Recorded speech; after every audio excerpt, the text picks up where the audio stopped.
Salut tout le monde, c'est Nocta, j'espère que vous allez bien, on se retrouve pour une toute nouvelle vidéo. Je vais vous parler aujourd'hui de Skull and Bones, vous l'avez vu au titre de la vidéo, c'est à se demander s'il y a un capitaine à la barre, parce que sincèrement, c'est à l'image du développement du jeu, le suivi en tout cas sur l'année 2, eh bien s'annonce aussi dramatique que son développement, vous allez le voir. Il y a une communication qui a été partagée par les développeurs sur le Discord officiel en anglais.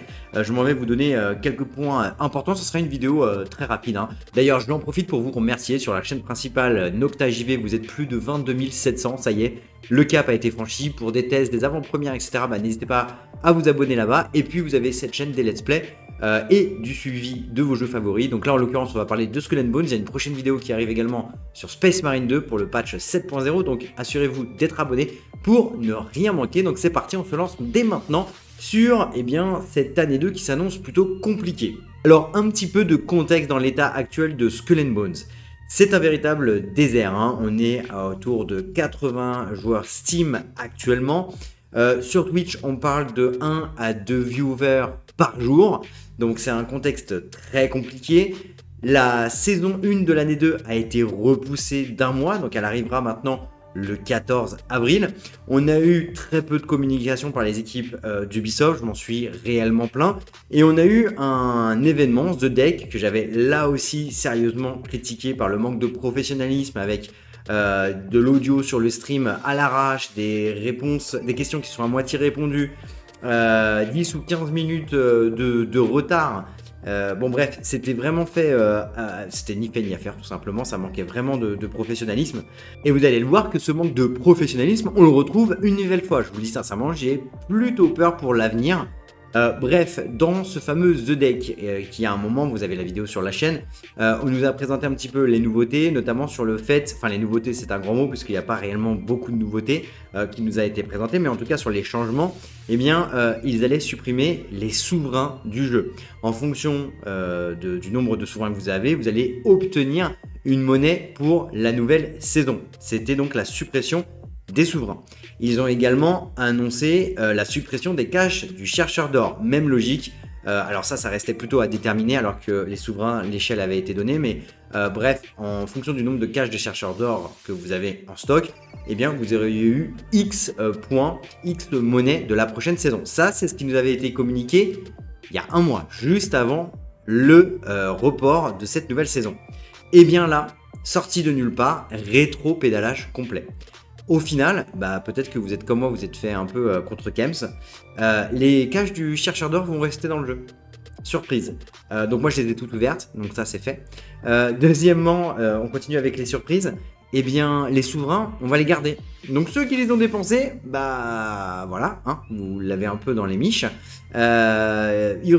Gros changement de direction, c'est pas comme ça. On est au moment où je vais publier cette vidéo, je suis en train de l'enregistrer. En ce 6 avril, le post qu'ils ont partagé sur le Discord officiel avec toutes ces informations date du 2 avril. Nous sommes donc à 12 jours du lancement de la saison, au moment où ils postent ça, et on est donc quasiment un mois après, ou même un mois après ce qui avait été communiqué officiellement par Ubisoft. Et donc, gros changement de direction, on ne sait pas pourquoi, ça fait vraiment flipper, vous allez le voir, c'est pas les seuls changements. Ils vont supprimer également les pièces de 8 de vos coffres que vous avez. Je vous avoue que ça me fout les boules. C'est-à-dire que, et ça je remercie Je t'ai vu d'avoir bien clarifié ce point-là avec moi. D'ailleurs, je ne sais pas s'il tombera sur cette vidéo et j'en profite pour saluer toute l'équipe. Vous avez le lien du Discord en description si jamais vous voulez nous rejoindre. Mais du coup, toutes les pièces de 8 qui sont présentes dans les coffres de boss que vous avez fait avant le lancement de la saison, c'est le point à clarifier, les pièces de 8 seront supprimées de vos coffres. Donc en fait, on a farmé une saison interminable des boss qu'on s'est tapé toute l'année pour au final essayer quelque part de prendre un petit peu d'avance pour l'année prochaine, enfin pour la nouvelle saison en accumulant quelques pièces de 8. Et en fait, ils vont tous nous les supprimer. Enfin, si vous voulez, moi, looter des canons longs, de la peste ou ce genre de truc, ça me sert à rien parce que je suis sur le jeu depuis Day One, comme la plupart des membres de la communauté qui suivent cette chaîne. Je vois pas réellement l'intérêt au final si vous nous supprimez les pièces de 8. Donc c'est à dire que tout le travail qui a été fait avec les doubles coffres, etc. Là, rétro-pédalage, les gars, on vous supprime les pièces de 8. Donc je comprends que c'est pour qu'on soit ISO avec d'éventuels nouveaux joueurs, etc. Pour ceux qui n'ont pas eu le temps de aussi farmer que nous.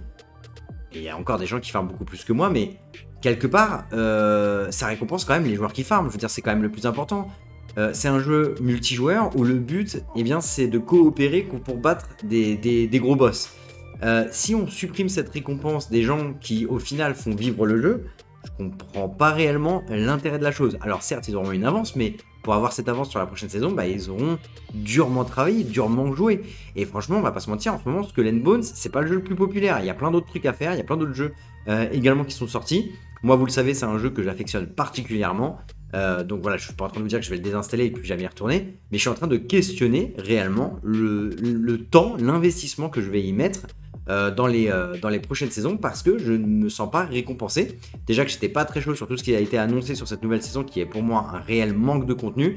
J'ai été vraiment également déçu de la durée de cette saison qui est mais complètement ouf. On tourne un petit peu en rond, et en supprimant du coup l'intérêt des pièces de lutte, je n'ai strictement plus rien à faire sur le jeu. J'imagine que c'est le cas de la plupart d'entre vous qui suivez cette chaîne. On continue parce qu'il y a d'autres changements qui arrivent. Écoutez bien, parce que ça peut être un peu compliqué si vous faites des trucs à côté, et croyez-moi, vous allez vraiment en avoir envie de bien être calé sur ce sujet, parce que les conséquences peuvent être très reloues. Si vous êtes comme moi, vous avez créé une flotte de bateaux pour vos manufactures, dont le but c'est juste de ramasser. Vous avez fait certainement un bateau qui coûte très peu de ressources, tel que la barque, vous avez produit en masse, vous les avez équipés avec des trucs à l'arrache, vous vous en tapez, vous voulez juste le numéro minimum, pour qu'elle soit capable de rapatrier vos pièces de 8 en toute sécurité. Eh bien, ils ont décidé tout simplement de changer le système, de faire un nouvel équilibrage au niveau des bateaux. Et pour les manufactures, ça a une réelle conséquence. C'est-à-dire que maintenant, les pièces d'amélioration de navires ont un intérêt bien plus important dans le jeu pour monter le niveau du bateau que les équipements que vous avez, que ce soit les mobiliers ou les armes.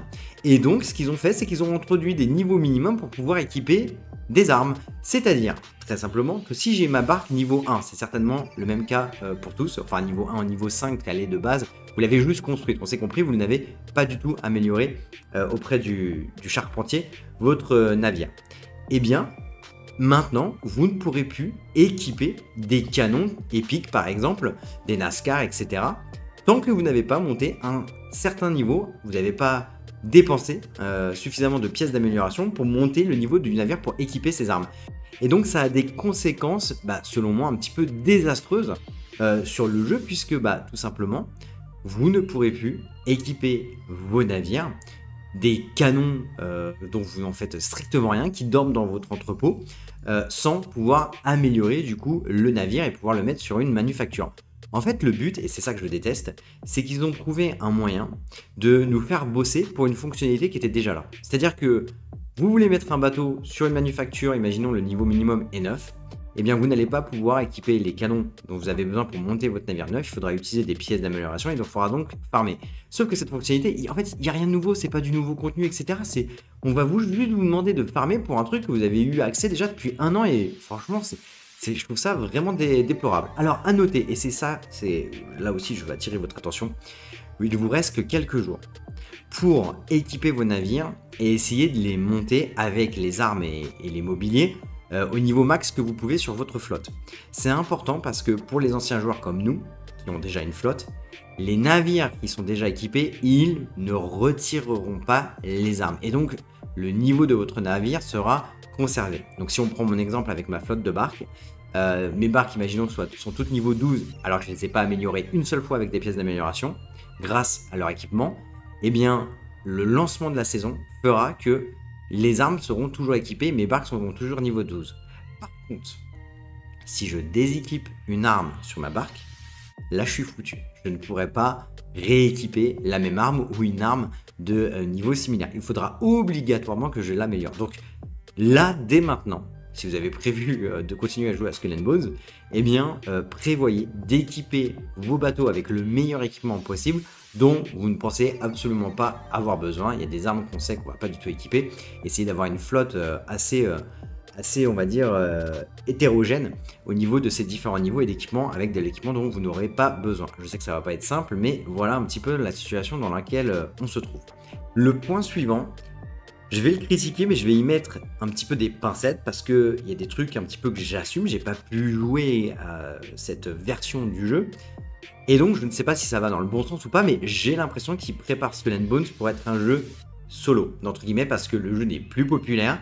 Je pense qu'il est réellement en perte de vitesse. Il y a Monster Hunter qui a tout niqué.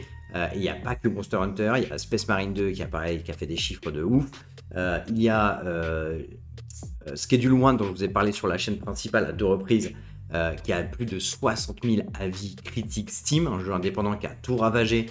C'est un peu le Palworld de cette année, là où un Assassin's Creed Shadow par exemple est autour des 18 000 ou 19 000 revues au moment où je vais publier cette vidéo. Donc tout ça pour dire que le marché des joueurs est fragmenté, il y a des gros titres qui sont sortis, des titres très populaires, des titres qui cartonnent, et du coup Skull and Bones qui avait déjà une communication désastreuse, qui a toujours mal communiqué et qui a eu un suivi assez hasardeux. Pour rappel, on était supposé avoir le PVP depuis la saison 2, on est en 2025, le 6 avril, et il n'est toujours pas dans le jeu ce mode PVP. Un autre petit exemple comme stat, c'est le nombre de viewers sur Twitch, on parle de 1 à 2 personnes sur certaines journées, de viewers, je ne sais pas si vous vous rendez compte, c'est quand même très compliqué.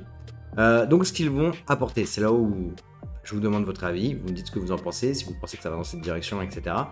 Mais ce qu'ils vont faire, c'est que déjà, premièrement, ils veulent que le niveau du bateau n'impacte plus réellement les stats en termes de dégâts et de dégâts absorbés, donc d'attaque et de défense. Vous savez, quand vous avez un bateau, par exemple, vous le passez de niveau 10 à 11, eh bien, il va prendre X% d'attaque en plus et X% de défense en plus. Ça, ils veulent ne plus le faire. Ça veut dire qu'un bateau niveau 6, en fait, pourra faire autant de dégâts, pourra absorber autant de dégâts quasiment que d'autres bateaux. Encore une fois, je n'ai pas pu le tester, mais c'est ce qu'ils disent dans le Discord. Ce qu'ils veulent, c'est que au final, il y a une espèce de scaling qui se fasse entre les bateaux pour que du coup tout le monde puisse jouer ensemble et faire du dégât. Là où je vous dis, je me demande si c'est pas pour jouer en solo, c'est tout simplement parce que du coup, s'il n'y a plus de gros joueurs pour faire les boss, des niveaux 13, etc., les nouveaux joueurs ils sont foutus en fait. Aujourd'hui, aller faire un Vikram 17, c'est le désert, Vikram 17. C'est supposé être le nouveau gros boss, machin truc, la grosse instance et tout. C'est très compliqué. C'est très compliqué. Ce qu'ils veulent faire également, c'est lisser la difficulté pour que chaque boss propose du challenge. Parce que, à l'opposé d'un Vikram 17 qui peut être. C'est même pas qu'il propose du challenge, c'est juste qu'il est chiant et long à faire, mais c'est même pas fun à faire. C'est que il y a d'autres boss en contrepartie où on les démonte, on leur roule dessus. Je pense aux jumeaux Uba qui étaient, c'est mon combat préféré en termes de bataille navale. Les frères Uba avec ces tourbillons dans l'eau là qui sont capables de faire, etc. Enfin, je trouvais que c'était assez intéressant comme fight. Aujourd'hui, moi je les solote mais sans problème en 2 secondes. Et c'est pas parce que je suis bon, c'est juste que ils ont cassé leur jeu avec le bateau, le Garuda. Qui nous ont sorti en build électrique qui fracasse tout le monde. Et donc ce qu'ils veulent c'est que lisser un petit peu la difficulté pour qu'il y ait du challenge un peu pour tout le monde. Donc c'est assez particulier, je ne sais pas réellement à quoi ça va ressembler tout ça. Avec tous ces changements, je vous avoue que pour ceux qui ont vu ma vidéo concernant Skull and Bones, le naufrage, concernant justement la saison qui est un désert de nouveautés, et après j'ai eu Skull and Bones, un peu la lumière au bout du tunnel parce qu'ils nous ont lâché un tease de l'année, que je vous ai expliqué dans cette vidéo, où il y a des trucs peut-être un petit peu encourageants, l'arrivée du Kraken, certainement l'arrivée du PVP. Je pensais à une extension de map, mais je ne pense pas avec la scène du volcan, etc. Bon, bref, cette vidéo vous attend dans la bibliothèque.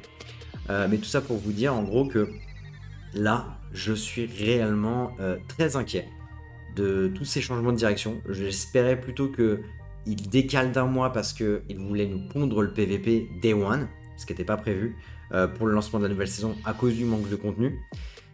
Et c'est pas ça, visiblement c'était pour retravailler l'équilibre du jeu. Voilà, je suis très inquiet. C'est un jeu que j'aime, je l'affectionne particulièrement. Je dois être pas loin des quasi peut-être 800 à 1000 heures de jeu. J'ai le jeu sur PC, j'ai le jeu sur PlayStation 5. Pourquoi je vous dis ça? Parce que je suis pas quelqu'un qui crache sur l'ambulance. Je suis pas là pour le critiquer facilement. Je suis quelqu'un qui joue au jeu assidûment. J'ai participé à toutes les phases de bêta quasiment. Je suis dans le programme Insider. J'ai testé plein de versions du jeu. J'ai fait plein de rapports, etc. Pour Ubisoft sur comment rendre le jeu un petit peu meilleur. J'ai l'impression de ne être absolument pas écouté. Pourtant, la majorité de mes posts sont upvotés par les autres personnes qui sont dans le programme Insider. Et il y a d'autres Insiders qui font des super retours également, qui sont ultra construits, etc. Et je ne sais pas pourquoi ils nous pondent des trucs que je n'ai pas vus. Donc voilà, je suis inquiet. Le changement de direction, l'écoute des joueurs, je la trouve pas réellement présente. Nous, on veut des mécaniques de clan, il n'y en a pas. On demande le PVP, il n'y en a pas. On demande des grands navires, il n'y en a toujours pas. On demande une extension de map, il n'y en a toujours pas. Ça devient très compliqué en fait. Ça devient réellement très compliqué. Même si on aime le jeu, il ne faut pas s'abstenir de critiques. Il faut être réaliste. Et aujourd'hui, le suivi de Skull and Bones, bah, il est vraiment pas ouf. Il est vraiment pas ouf sur ce début de... Et c'est la communication en plus. S'ils nous disaient, donnez-nous, je sais pas, 6 mois, voilà, voilà la roadmap de l'année 2 avec tout ce qu'on va vous pondre, etc. Tu vois que les mecs, ils savent même pas ce qu'ils vont faire, en fait, à un mois du lancement de la nouvelle saison après l'avoir repoussé d'un mois. Donc une roadmap sur l'année, j'y crois pas un seul instant. Et je vous avoue du coup que ça me fait réellement flipper. Je vous laisse me dire dans les commentaires ce que vous en pensez. J'espère en tout cas que cette vidéo vous a plu. N'hésitez pas à vous abonner si ce n'est pas encore fait pour avoir des lives et ce genre de contenu. Je vais essayer de vous en proposer de plus en plus sur cette chaîne. Donc dites-moi ce que vous en avez pensé. A très vite, c'était Nocta. Ciao.